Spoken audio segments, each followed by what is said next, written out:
This episode of the e-commerce playbook is brought to you by Mercury. If you're running an e-commerce company, there's a lot on your plate, especially when it comes to finances. From paying vendors to keeping track of cash flow, it's a lot to manage. But what if you could see everything in the same place?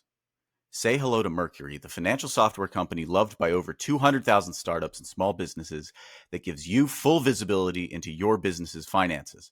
Deposit your revenue into your account, pay vendors with ease, and even get access to working capital loans all in one place.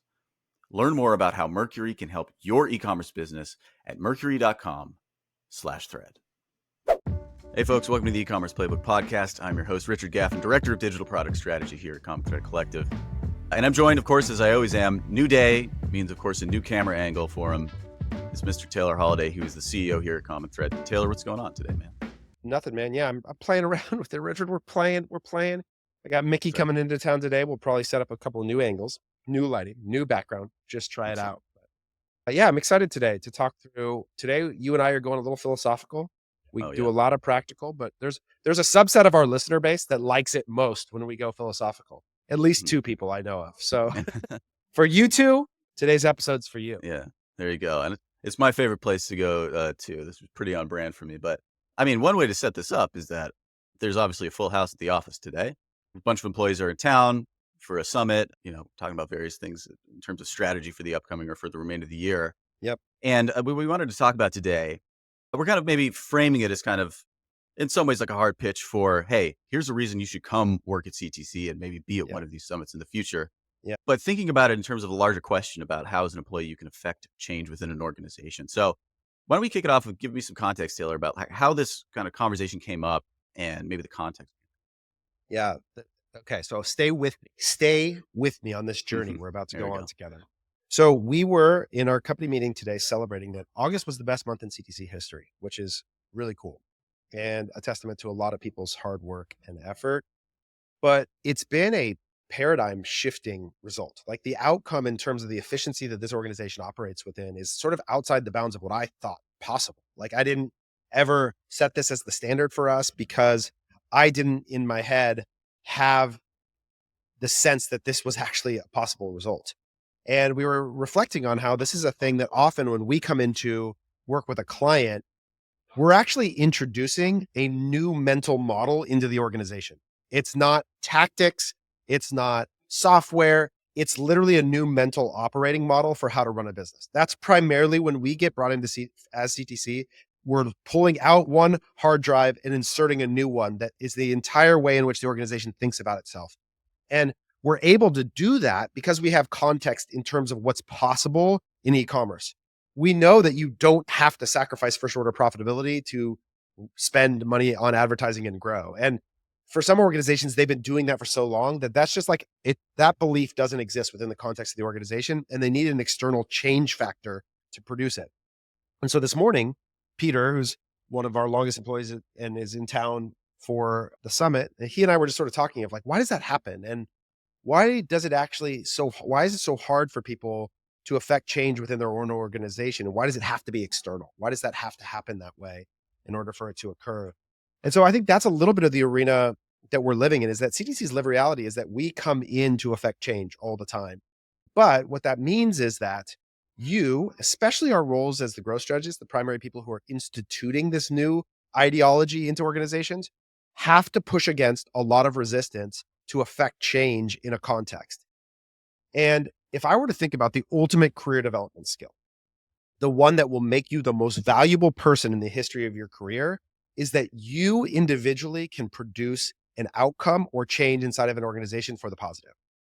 Not that you would join an existing organization where there's already a high functioning thing and you become part of that. That can work. That will assign you some value. But if you can be the reason, you can be the impetus for the change, you can actually be the X factor, the one who produces the net new result that's better.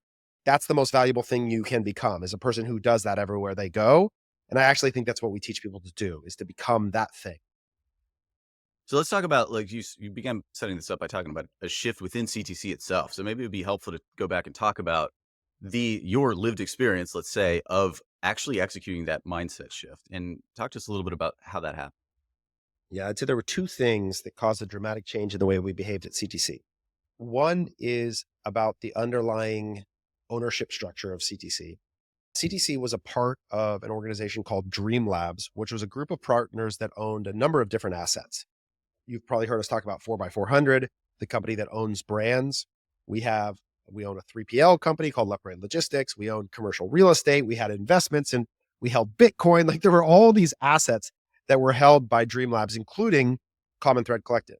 And at the time, the vision of that holdco was not that CTC was going to be responsible for producing wealth for the partners. It was an experiential vehicle. We loved the work of helping our employees grow and helping clients grow. It was very people-centric. We had a mission around helping entrepreneurs achieve their dreams and all these things inside of CTC that were built around that as the purpose. Well, the world changed a lot through COVID. One is like we ended up selling off the commercial real estate. A lot of the brands that we had hopes for inside of 4x400 didn't work out. And we were down to one brand there. And so suddenly it became an imperative that the point of CTC was actually to make money. It was actually to generate wealth for the partners. That was like a fundamental shift in the existence of the entity, like at an existential level. So that was one thing. The second thing was that like we went through a near-death experience where we grew really, really fast, got really, really big. And then the demand changed suddenly. We lost a couple of really large customers and we had to go through a substantial reorg and a lot of layoffs and almost died ourselves. And so we had to reimagine how our organization operated from an efficiency standpoint. And so those two things put us into discovery mode where suddenly we had this imperative, which was become more efficient, produce cash. But I didn't know the upper bound of what would be possible within that scenario because I had never done it that way before. And so I think even now we're living in this reality, which is that are our targets right? I don't know. We keep beating them. Is our efficiency expectation right? I don't know. It's better than it's ever been, but could it actually be better? Like we don't really have good context for how aggressive we should be in terms of setting some of these expectations because we're in discovery mode for ourselves. Mm-hmm. So then obviously like in the context of CTC, you were the owners, there was sort of like like a sea change that happened or something kind of dramatic that caused this change to occur. But in some of the scenarios we were sort of talking about before around being the employee who's able to foment change there, and particularly with our growth strategists, maybe when they come in to a client and are coming in to say like, hey, actually a change needs to be made in the system.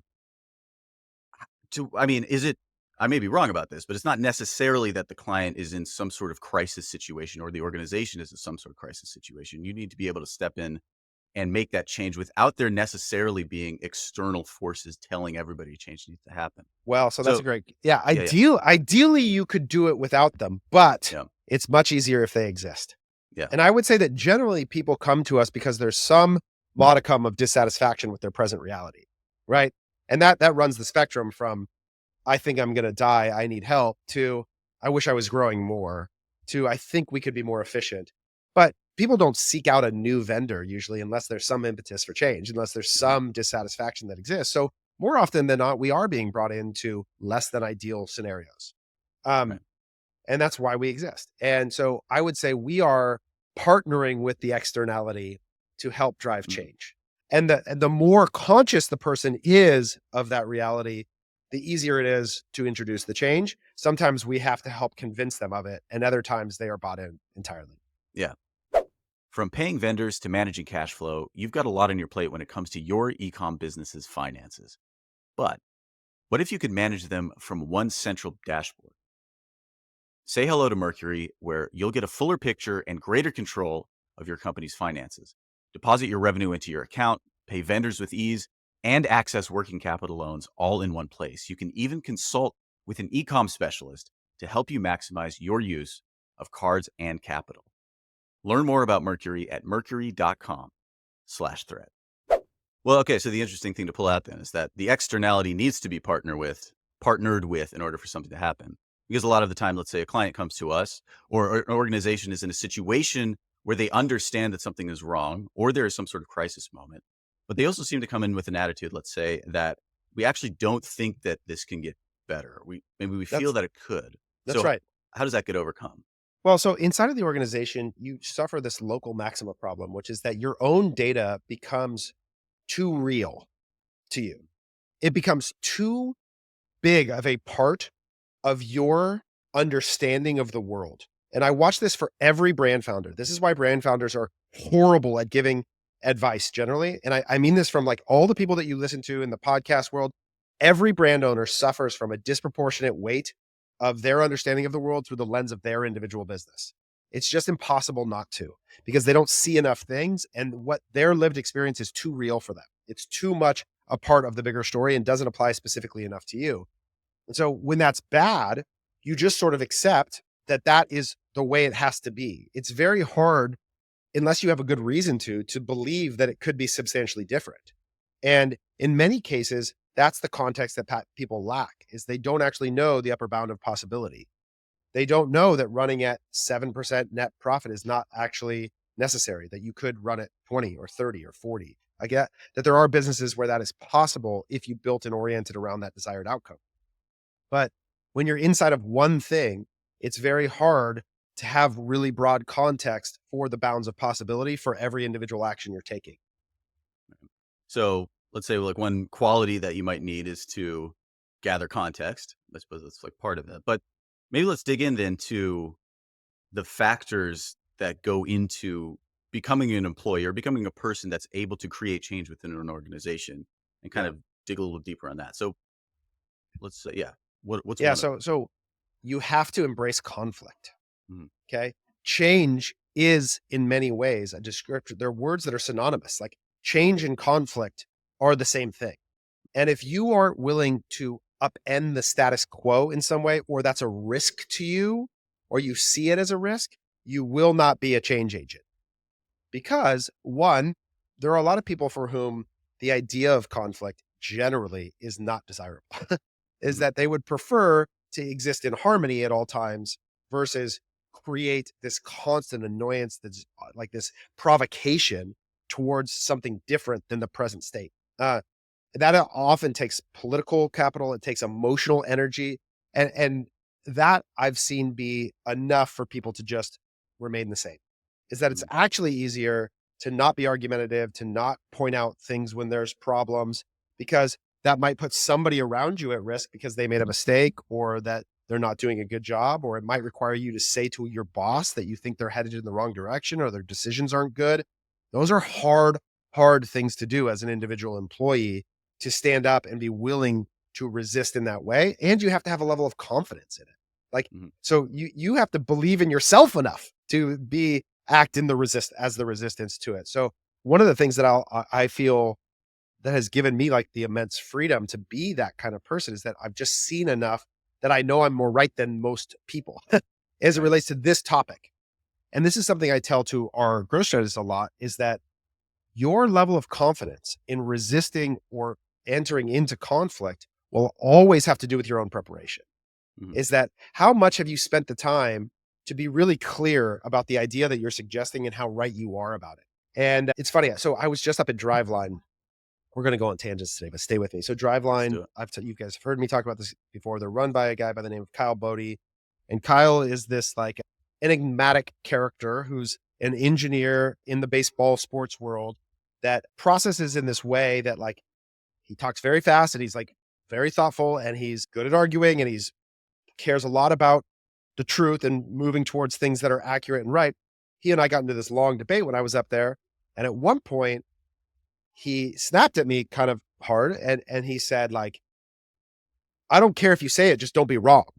Like, because he was like correcting me on something and he wasn't mad that I was discussing with him. He was mad that I was wrong about it. He's like, just be right. If you're going to say it, be right. Now, so went back and forth around that point. And I think that is often where people just would bow out of the conversation. They would go, okay, well, I'm not sure I'm right, so I'm going to just be quiet. And so the question is, how do you get confident enough in being right is the first step to being willing to embrace conflict. And after enough repetitions at CTC, people tend to realize that they're right, or that what we're suggesting to them is beneficial to them, with more and more confidence over time. Gotcha. Okay, so if the first characteristic is to, well, maybe like let's unpack the idea of being right maybe a little bit more, which is, hey, there's something philosophical for you. But so maybe in the situation with your conversation with the guy from Driveline, the being wrong factor sounds like it was, were you wrong about a number? I made an assertion about what his people believed, like what his employees cared about. And I think I probably was too suggestive without good enough information. And so I was out on a limb in a way that was easy for him to attack my position or to suggest that it would be wrong. I don't know if I was wrong. I think I actually might be right, but it was easy for him to push back on me because it was clear I didn't have that data to defend my position. Now, alternatively, what I mean is, let's imagine we go into an organization and they have been spending unprofitably on new customer acquisition for years. And their head of growth or whoever says to me, we can't be first order profitable, and would say, look at the history of our ad spend. There's no evidence that would suggest that we can be first order profitable. Well, for him or her, that's the totality of their reality, is that individual data set. But that's not mine. I actually have much, much broader context for hundreds of businesses. And so I can assert back, no, you can. And I can be really confident in being right because I can show examples where similar businesses in the same category are.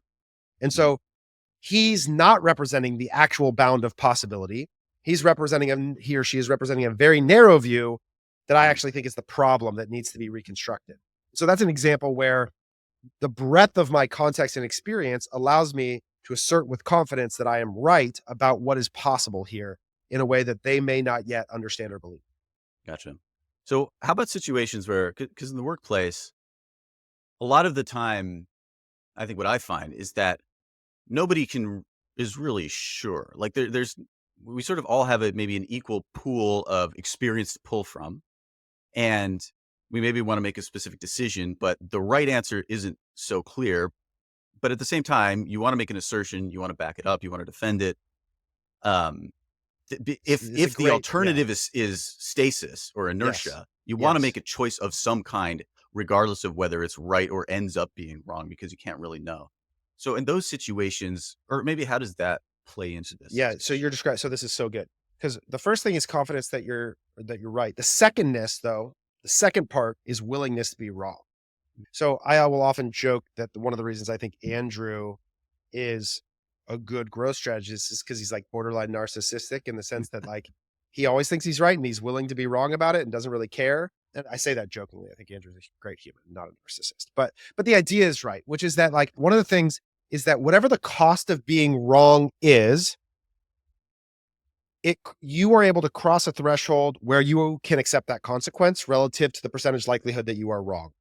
So it's sort of this like expected value calculation that we do all the time as people, which is like, I'm willing to stick my neck out here if I'm 80% sure I'm right, because the expected value of that rightness versus the consequence. And I think that ratio, which is how confident are you that you're right, is something you can press up. But there's probably some point at which we're talking about predicting the future in many cases here. No one's going to get to 100%.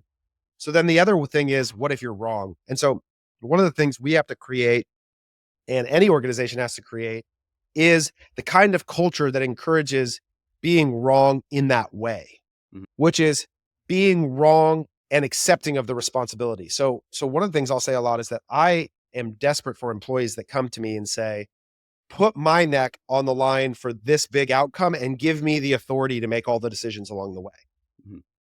Great. If you're telling me that you want me to hire or fire you on the basis of this outcome and you're willing to be responsible, you're now in charge. You get to make the decisions because you're the person that at the end of it, I know, okay, that person's putting themselves on the line. They're risking their own well-being. That person's going to fight for this outcome versus if at the end of it, we're all going to go, well, Mikey and Stephanie said, and Leslie did this. It's like, no, that person's the worst. So one of the things that you have to be willing to do, and I think is CTC, like, again, a growth strategist has to walk in and say, the contribution margin result, it's on me. If I don't hit it, fire me. But that now means I'm in charge. And I'm going to make the decisions about where we're going to spend the money, what the target's going to be, when the creative goes live, all those things. I'm going to be in charge of those decisions. And if we fail, fire me. That level of assertion of authority comes with the acceptance of the responsibility if you fail.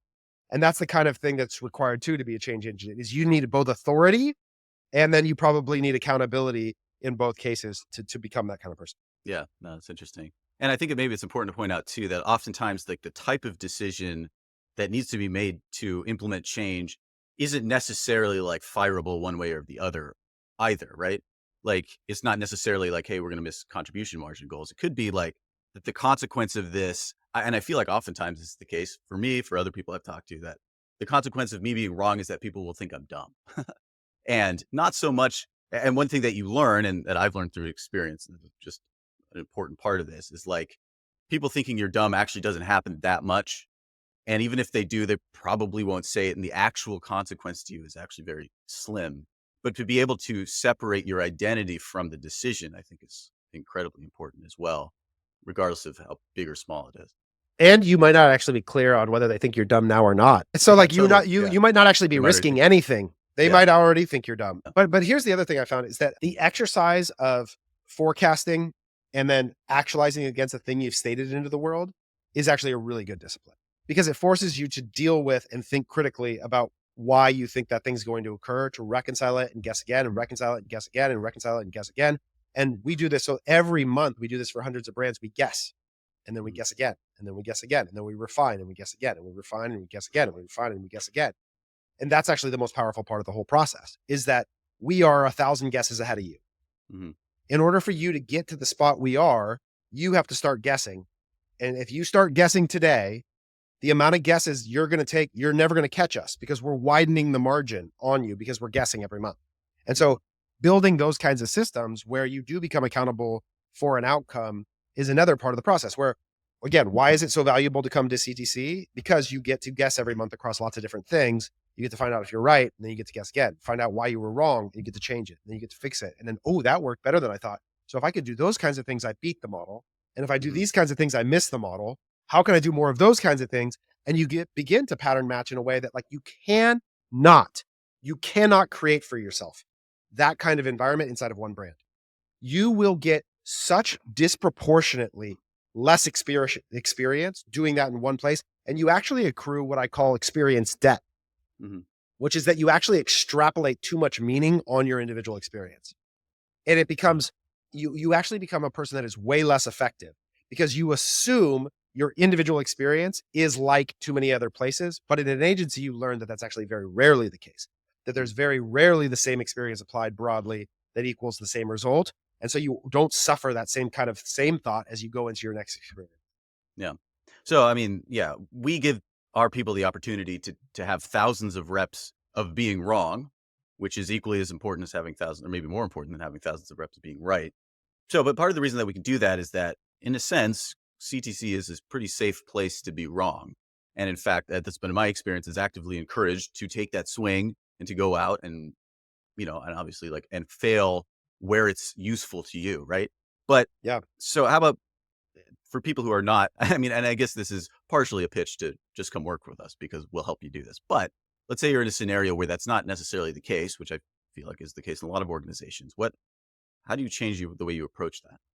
Yeah. So this is where part of the delusion that you have to create for yourself is the confidence that it is better to create this binary outcome where you either create change or you are fired than it is to create a moderate nothingness. Mm-hmm. And I don't even mean that just for your short-term financial well-being. I mean that for your long-term career potential. Being the kind of person that can create positive change that is assigned to you is the highest upside skill set you can have. So now again, there's all sorts of very human context that we're just going to sort of agree that if you have a sick parent that you're taking care of, maybe your risk factor is different. If you just had a new baby, I agree. There's financial individual reasons why risk taking is not valuable in the current present moment. But as a general rule, if you want to make yourself the most valuable employee you possibly can, or even a founder someday or whatever you want, if you can impose your will on the world such that it produces better positive things, that's going to be the best skill that you can possess. Gotcha. Okay. So, I mean, let's keep digging into the qualities that allow you to impose that will, because it goes beyond just maybe the will to speak up. There's also are you able to communicate that effectively? Are they inclined to listen to you? That type of thing. So yeah. Let's keep digging. So we talked about a willingness for conflict. We talked about you do preparation to get confident in being right. You're not afraid of being wrong. The next thing I would say is that you are emotionally healthy. So what do I mean by this? If you were going to go into places where there is emotional turmoil, and you are going to carry that burden alongside someone such that you can become a way in which their weight becomes lighter because you pick it up. You have to have room. You have to have emotional energy available. And this is now, again, we're in this place where we're talking about soft skills here. But if you are emotionally exhausted, and one of the places that's an easiest reflection here is like when you have little kids, they tend to drain you a lot emotionally because they just take, they don't give back. And so I remember being in that place and just being unavailable to people's problems. It's like I didn't have anything to offer them because I was sort of poured out, and I actually needed someone to help me, man. And I've had various employees that have had this problem too, where they've come to me, maybe they had just gone through the death of a parent. They themselves were, where their life surrounding them was emotionally heavy such they didn't have a lot to take on from other people. If you're going to go into a distressed environment in particular with CEOs and founders, these are often emotionally unstable, volatile people that are suffering a big ego death or other problem and it's also going to involve laying people off. It may involve vendors having to break up with them in ways that the vendor is going to be mad at them. It's going to lead to like unhappy reviews on the Glassdoor or whatever it might be that is going to be emotionally heavy for everybody involved. If you make that feel light, you are an immensely valuable resource to important people. And so you have to be ready to carry some of that heaviness. Yeah. Okay. So what's the Taylor Holiday path to emotional health then? Like what steps have you taken to kind of get to that place, or what would you recommend? So one of it was getting really clear for myself what I was doing, so I was more okay disappointing more people. I've talked about this before, but I'm in this window of my life where I really narrowed the scope of who I'm going to hold myself responsible to into a narrower lens. It's my children, my wife, and CTC in this lens. Which that means is there's this group of people that include like my siblings, that include my close friends, that I know I'm not the best version of a brother, best friend, like rec league softball player that I could be right now. And on any given day, I could pick those things up and feel disappointed, feel failure, take on this weight. But I've gotten very clear for myself that in this moment, that's not what I'm serving. And so I will not assign my emotional well-being to those categories. And so I think even just that, a rubric for how I assess my well-being and then orienting my behavior against it has been the thing that makes it easiest for me to be okay with my own decisions, as long as I can maintain integrity between those goals and my behavior. Mm-hmm. So how does that play into so when you're walking into, let's say, a distressed business and you need to be an emotional rock, basically, when you're going into that situation, like how does that play out within you? It literally is like, am I in right relationship with my wife? Do we have something we need to reconcile?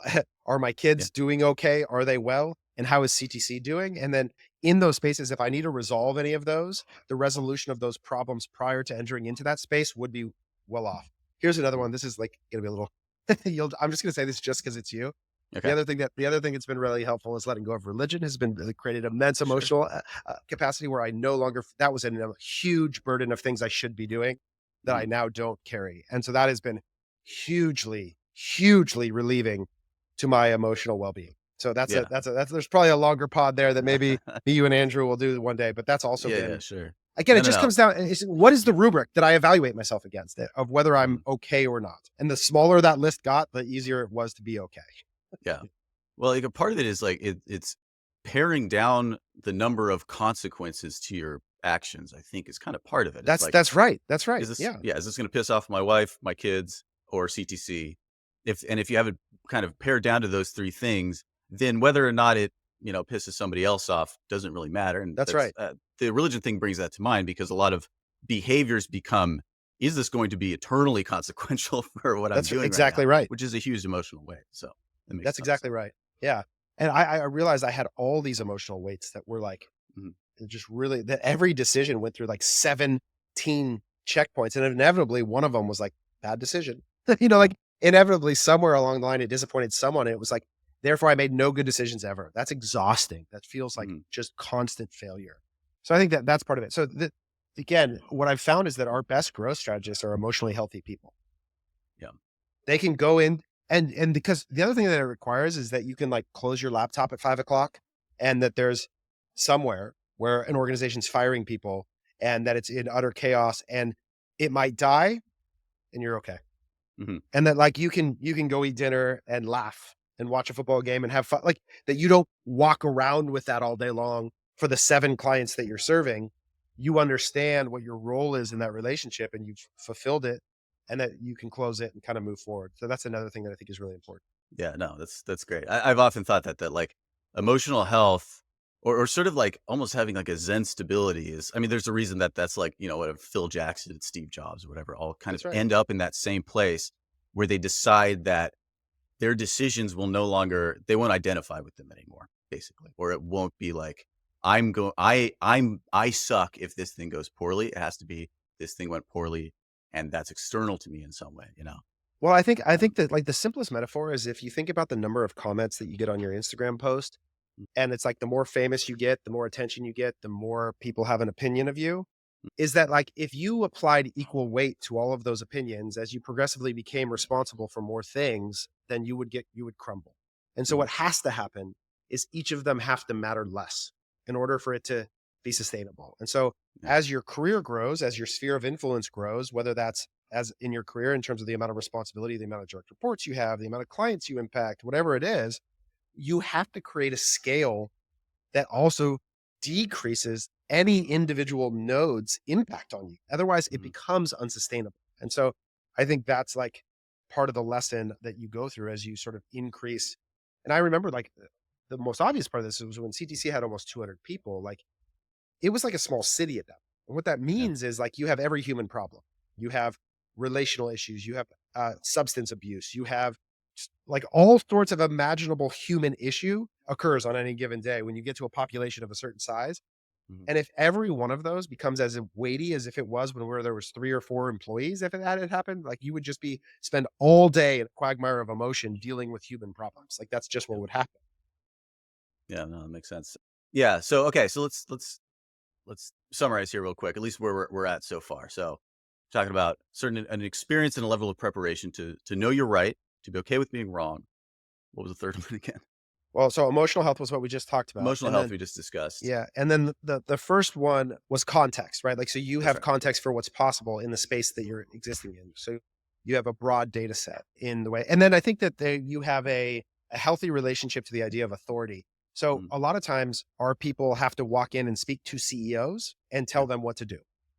That's that's a hard thing for some people to see themselves as having the authority to do that because maybe you grew up in a very hierarchic structure in your life such that whoever was on the top, you would never tell them they were wrong or needed to change in any way. And so you have to understand that you're being brought in as the expert, that despite maybe a variation in title or seniority or age, candidly, is a very common thing. Mm. You have to be willing to be the person that stands up in the room and goes, everyone look at me. I'm going to tell us where we're going. And so that requires a lot of one, a help again, this relationship to the idea of authority and where it plays out and how it plays out, and then how you see yourself as having authority in different spaces. Yeah.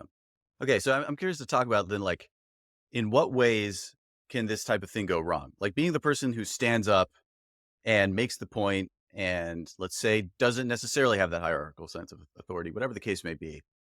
What are like potential pitfalls or things to watch out for? Well, so the most common thing is that we capitulate and we just start doing what they ask us to do, Yeah. right? Like, so at its worst, CTC just becomes part of the problem. Yeah. And like that, this happens all the time, right? Where it's like all of a sudden we look in the ad account and we're like, wait, why are we doing that? No, Yeah. like, how did this happen? And it's like, well, the client really wanted us to do X, Y, and Z. And there was this new thing that they wanted us to test. And they said it was really important. So all of a sudden, you've now just become a part of the pre existing system that wasn't working in the first place. Right. And that happens in like these very small ways that are just, it's very rarely like malicious on our team side, like, or even like very conscious, but it's just like little capitulations that all of a sudden you are part of the broken process and you don't realize it because sometimes maybe you were tired at lunch and you didn't eat that day. And so having your 19th conflict of the day, you were just like over it. And so you agreed to launch that testing campaign. You're like, Mhm. whatever, sure. You know, but Yeah. and so I think it's like that. That's one of the downfalls that exist. The other is like, you just aren't on the alternative side, like you become a know-it-all that no one wants to listen to, and you don't do a good job of developing trust, which is earned, and relational equity with somebody such that they feel like listening to you is in their best interest. Like they didn't actually believe you, you know, or you created conflict such that they wanted to just disagree because you were kind of an asshole. Like there's all sorts of reasons why you can fail at doing that too, because you don't actually have authority. That's the funny part, right? Like they actually still possess the authority, and at the end of the day, they still get to make the decision. So you have authority by proxy because they've granted you voice. But if you can't convince them to do what it is that you think is in their best interest, then you didn't do anything. You accomplished nothing. Yeah. Well, no. So I think that's interesting because it unpacks a whole other thing here, which is that idea of building trust such that like when you raise your voice, it's listened to. And obviously a chance still needs to be taken or whatever. But what does it look like to be the person who builds that equity before taking those swings? So one of the things, I love to think about this in the context of like trust equals consistency times time. And anytime I work with somebody who is an authoritative figure where I don't have a lot of relational equity, I'm going to win all the first micro interactions. So the first meeting, I'm going to make sure I'm on time. When I say I'm going to send the message, I send the message. And in particular, in our world, the first week's forecast is so important because when it comes back, because a lot of times these people are coming to us because their forecast has been off for months. And so the idea that they could be right about that feels like, yeah, maybe, but nobody's really shown me that. So I'm going to be so sure and put a lot of effort into the early expectations of rightness, where I'm either going to overperform it, but I'm certainly not going to come out of the gates underperform. Because what I'm really doing in those early days is really about trust development more than anything else. More than actually generating business outcomes, I'm building authority and trust in me so that they go, oh, that person, I need to listen to them. They're going to tell me what to do. And if I follow them, and if we don't have history together, I have to build history quickly. And I do it in micro interactions where the more I say I'm going to do something and then do it, the faster I speed up that cycle.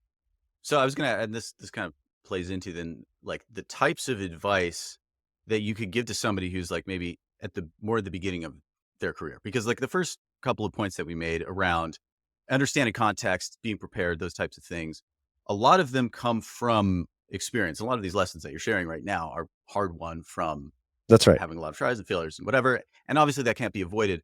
But for like, let's say somebody who's like just in the first maybe 5 years of their career, how do you start to build this without necessarily having the context to truly know that you're right?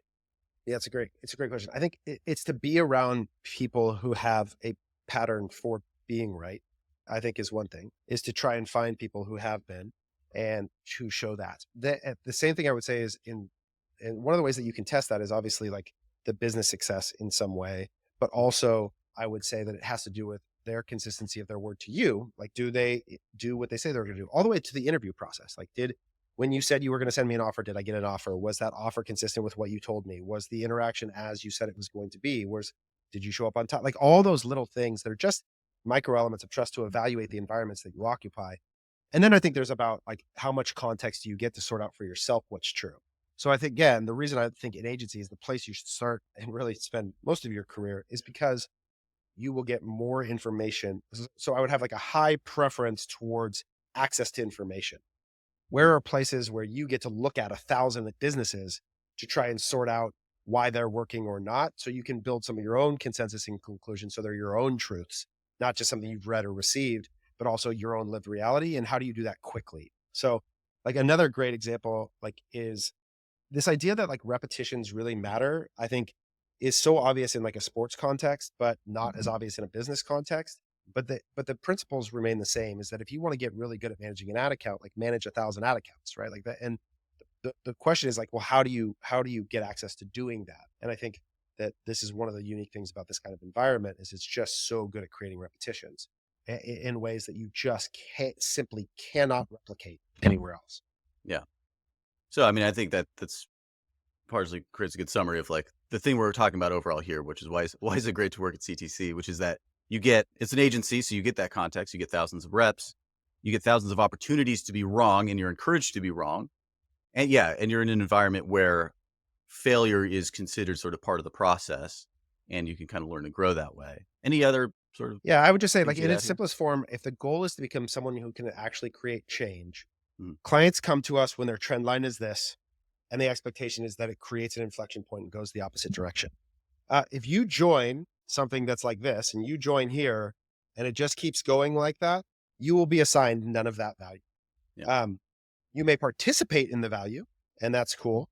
I listened to Shane Puri and Sam Parr do a whole episode on basically like how to ride coattails in your career, which I think is terrible advice. Can't like it may be a good way to make a bunch of money, but if the goal is actually to be the kind of person who's impactful and creates real skill, I think you want to figure out like if something was going like this, what would make it go the opposite direction is a really, really powerful, or if it was going this and how you made it go like that. Like it doesn't have to be negative to positive. It can be positive to more positive. The point is that there's an inflection where there's a causal relationship between your behavior and an outcome. That is the most valuable thing you can be. And that's it's a high standard to hold yourself to. But I think that is the expectation that we're under all the time, is that people come to us and there's a before and after. There's a before CTC and an after CTC that we should be able to illustrate and make reference to in a way that is tangible, shows up in data, and is unequivocally assigned to the things that we brought to the enterprise. That's the hope. For sure. Cool. All right. Anything else that you want to leave the folks with here? No, one of the things I'm empathetic to is if you're inside an organization and you feel like you are conscious of the things going off the tracks and you're trying to figure out how to create change, I'd love to talk to you. I think that's a thing that we can be really helpful in being a voice that gives you authority to get to where you're going. And so if you're inside of it, in particular, a medium to large e-commerce business, and you're like, hey, I see something that if we don't make a change is going to be a problem, whether you're the CFO, the CEO, a marketing manager, those are often the people that reach out to us and say, hey, I see a problem, but I don't know how to build the case for it. That's what we're here to do, is to help you create the impetus for that change. And we'd love to connect. That's right. All right, folks. I think that'll do it for us for this week. Appreciate y'all listening. Take care. We'll see you next week. Goodbye.